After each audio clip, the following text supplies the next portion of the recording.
When we discuss acids and bases, it's important to understand that weak acids and bases are in an equilibrium. And so, before we can understand some nuances of weak acids and bases, we need to talk about what chemical equilibrium means and how it can be influenced.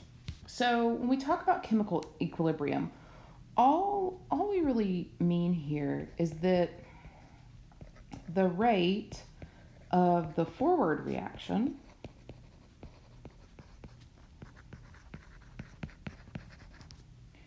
and the reverse reaction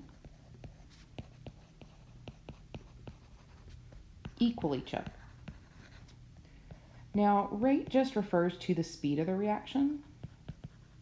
So reactions can travel in the forward direction, and they can also travel in the reverse direction. And so what we see here is that this is what we say come to equilibrium when the rate of the reactants turning into products is the same as the rate of the products turning into reactants. This is an equilibrium arrow. It's a half arrow both ways, and this is how we show that this is equilibrium at equilibrium. Now, if we modify these things, sometimes that can disrupt equilibrium. And so we're going to talk about that in just a second. So let's talk about how we can measure equilibrium and figure out if there's more products or reactants. When we do this, we use the equilibrium constant, and this just tells us the ratio of products to reactants at equilibrium. Be helpful if I spelled that correctly. There we go. Right? And so what this means is, so what we do is we put the products, the concentration of the products over the concentration of the reactants. These brackets here just mean concentration of. That's all they mean. And so this would be something like, an example would be molarity. So we would put the molarity there. When we look at this, the information for the equilibrium constant comes from the balanced chemical reaction, where we take the products, we say, look, and a lot of times you'll see this as KEQ, just not K, but KEQ equals the concentration of C raised to the coefficient C times the concentration of D raised to the coefficient of D in the chemical reaction, divided by the concentration of A raised to the coefficient and the concentration of B raised to that coefficient as well. Now, we only include aqueous and gas states. So if it's in a solid, if it's a pure solid or a pure liquid, we don't include it. It doesn't influence the equilibrium. So we only include things that are aqueous and gas. And here's what this number will tell us. If that value of KEQ is greater than 1, you have more products. And this makes sense because when you look here, your products are in your numerator. And so we know if a number in our numerator is larger than the number in the denominator, it's going to be greater than 1. And so we're going to have more products there. If the KEQ equals 1, then we know our products, our amount of products are going to equal our reactants. And then if KEQ is less than 1, we know we have more reactants. Right? And again, this makes sense, like if we think mathematically, then if we've got a small number here and a larger number here, it's going to be less than 1. So that's what the number of KEQ can tell us. It can tell us if when the reaction is, quote, done, right, if we have more reactants or products when we've come to equilibrium. And so the question may be, okay, I have this reaction and we have more products at equilibrium, but I really want more reactants. Is there anything that I can do to fix that? And according to Le Chatelier's principle, there is. So what Le Chatelier's principle says is if you apply stress to equilibrium, it's going to cause the rate of the forward or reverse reactions to change to offset the stress and regain equilibrium. And so let's look at that original equation where we had N2 as a gas plus 3H2 as a gas, going back and forth to 2NH3 as a gas. Now, if I were to write the KEQ of this, right, it would be the concentration of NH3 squared over the concentration of N2 times the concentration of H2 cubed. And so that would be what we call the equilibrium constant expression. Now, what we find is with Le Chatelier's principle, I view this as a seesaw, okay? So I have a seesaw here, and I'm really curious about where this ball is going to roll on the seesaw. And maybe I'll actually put the ball kind of in the middle here, right? Where this ball is going to roll in the seesaw. So that's my analogy. And so let's say that we increase the concentration of NH3. Okay, so we're going to increase the concentration of NH3. That's like us pushing up on this seesaw. So we're going to push up. And when we push up on that seesaw, right, it's like this. And now the ball is going to roll down the hill. Okay, well, this equation works the same way. It is going to shift to the left or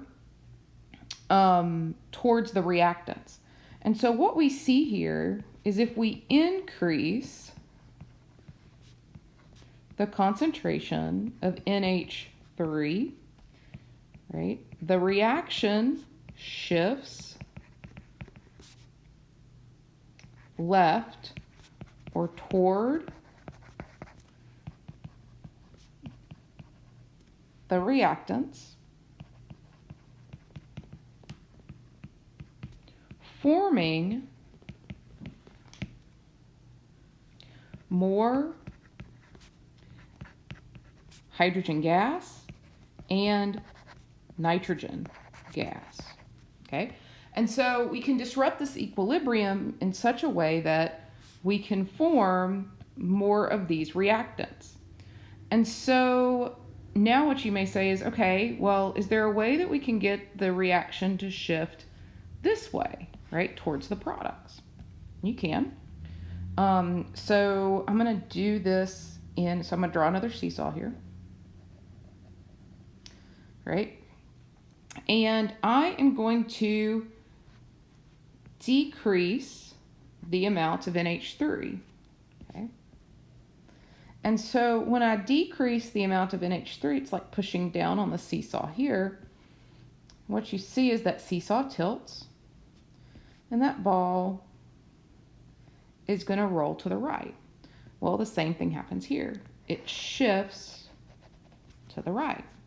So if you decrease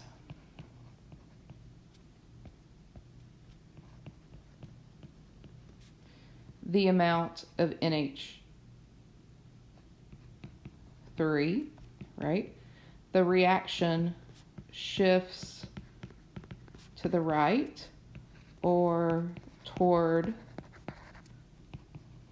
the products to form more NH3 to replace the amount that you've taken away. And what happens to those reactants is it reduces the concentration of the reactants. Okay, so it's going to reduce the concentration of the reactants. You can do the same thing with concentration here. You can increase the amount of NH2 and it will shift to the right. You can decrease the amount of NH2 and it'll shift to the left and affect the concentrations in similar ways. Now, another thing that we can think of is heat. One of the things that we see is that heat will also influence this reaction. very similar to concentration. So when we look at this, we have N2, I'm going to just rewrite it here, gas, plus 3H2, gas, and 2NH3 plus heat. So when heat is given off in a reaction, it's an exothermic reaction, right, where we have heat being given off. And then an endothermic reaction is one that requires heat, and that would go on the reactant side. So I want to write that down so that you have it. So endothermic. Ooh.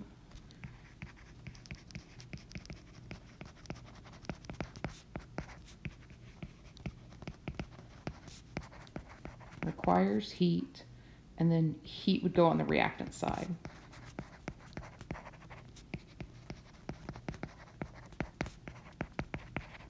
So when we look at this, if we increase the heat, it is going to shift towards the reactant side. Okay, it's going to shift left. That means that it will form more H2 and N2, and the amount of NH3 will decrease. If we decrease the amount of heat, right, then this reaction will shift to the right. Now, pressure will also affect this, right? And I want you to remember, if you increase the pressure, you decrease the volume. That's something that we learned in the gas law chapter. And if you decrease the pressure, you increase the volume, okay? When you change the pressure or volume here, right, let's say you decrease the pressure or increase the volume, the reaction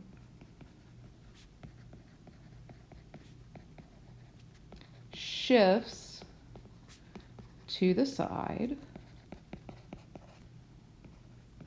with the greater number of moles. And here, the reaction shifts to the side with the fewer moles. And this, to me, at least makes intrinsic sense.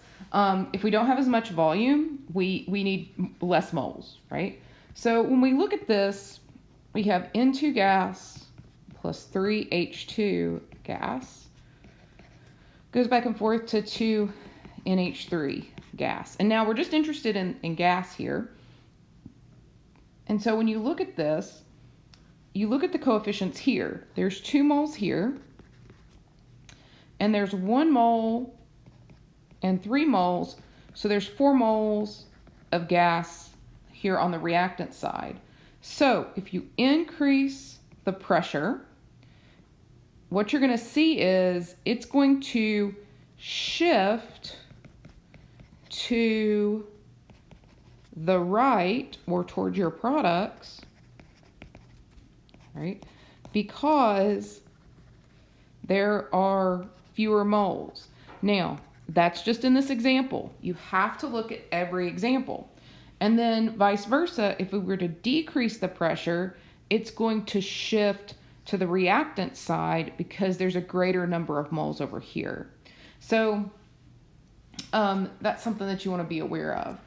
I like this slide. It gives us a really nice kind of overview of concentration and temperature and how the reaction shifts.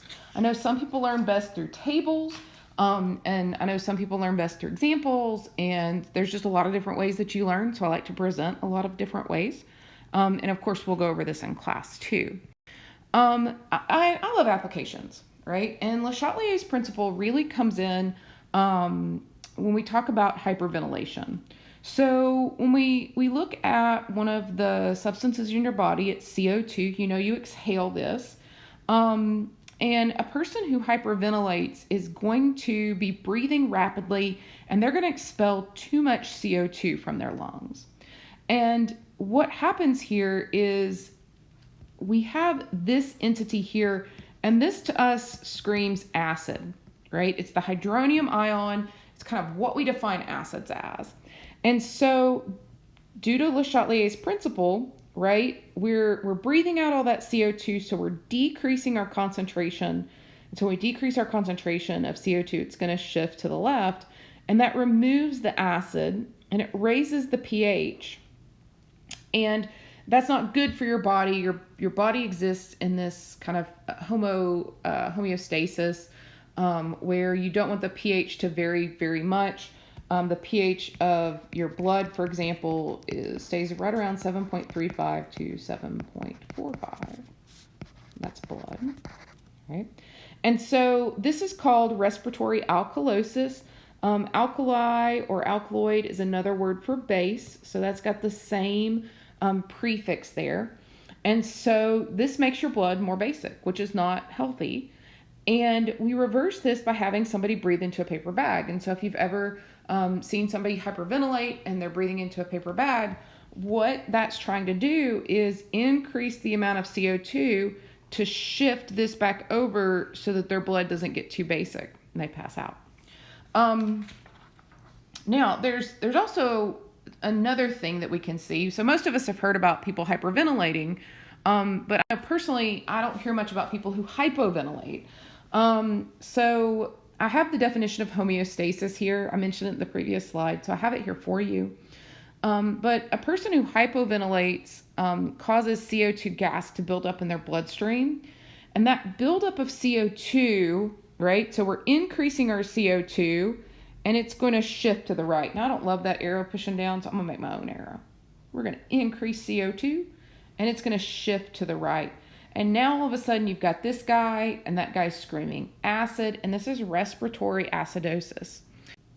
Some things that can cause respiratory acidosis are like chest injuries, where you can't fully expel CO2, or if you have chest muscle weakness or long-term chronic lung diseases.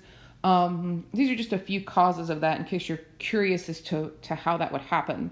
And the treatment is you get intravenous bicarbonate because it has this molecule in it right here. And so we have bicarbonate, and that is going to cause this to increase, and then that's going to go and shift back to the left there. And so just FYI, and equilibrium is restored. When we do this, when I was a student, I had to write right and left here. And so if you are having a hard time with the right and the left, I find that helped me. If you are good with right and left, then continue on. All right. So all of the principles of equilibrium apply to weak acids and bases because weak acids and bases only partially dissociate, right? We talked about these being weak electrolytes.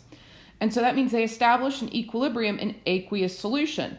Now, we've got this H3O plus over here, and this to us tells us if something is an acid, okay? We're producing H3O plus, we are definitely an acid. And the amount of H3O plus that we produce is really important because it can tell us, hey, look, this is a really acid that's going to produce a lot of H3O plus, and so that would be stronger than maybe an acid that doesn't produce as much H3O plus, okay, in our weak acids. And so this value right here becomes really important in your numerator. So we have this expression, it's called Ka, and that's our acid equilibrium constant. And what that means is the larger the Ka, the stronger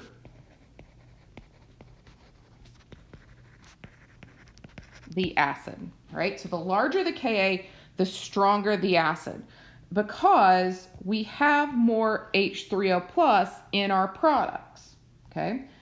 Now, So for example, carboxylic acid is going to have a larger Ka than, say, anamine, okay?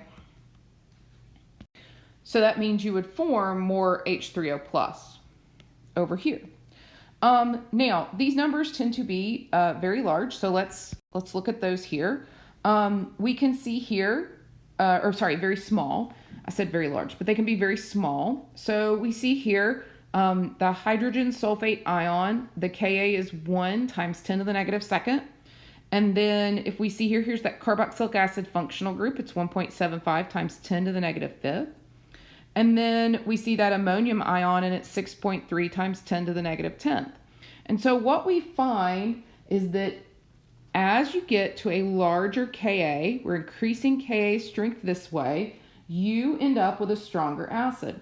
Now, these numbers are really small, and so sometimes we like to make really small numbers a little bit more manageable.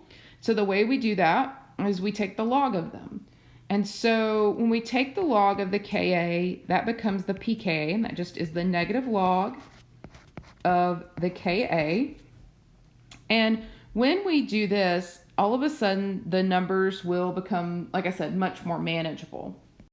And so I wanted just to do an example of this. So let's say we take this acetic acid here, okay, and we calculate the pKa. And we say, great, pKa equals negative log of 1.75 times 10 to the negative fifth.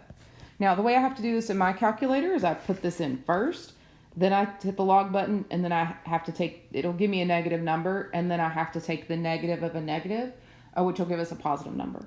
When I do this, I get 4.76, okay? And so that's 4.76 is the pKa. Now, I want to do the same thing, but I want to do it with the ammonium ion. And I know the pKa here equals negative log of the Ka, and that equals negative log of 6.3 times 10 to the negative 10th. And when I do that, I get 9.20. And so what you should notice here is that the relationship with pKa flips, right? So a smaller pKa means a stronger acid, okay? So you really got to watch whether we're talking about Ka or pKa when we're doing the problems, because it changes how you would order acids from, say, weakest to strongest. So let's example. Suppose we have 0.1 molar aqueous solution of each of the acids in this table, and that's prepared. Rank them from the most acidic to the least acidic. So they all have the same concentration, so we're going to ignore concentration for just a moment, and that means we can answer this by focusing on the Ka. We don't have to do anything with pKa. We know the larger the Ka is, the stronger the acid, okay?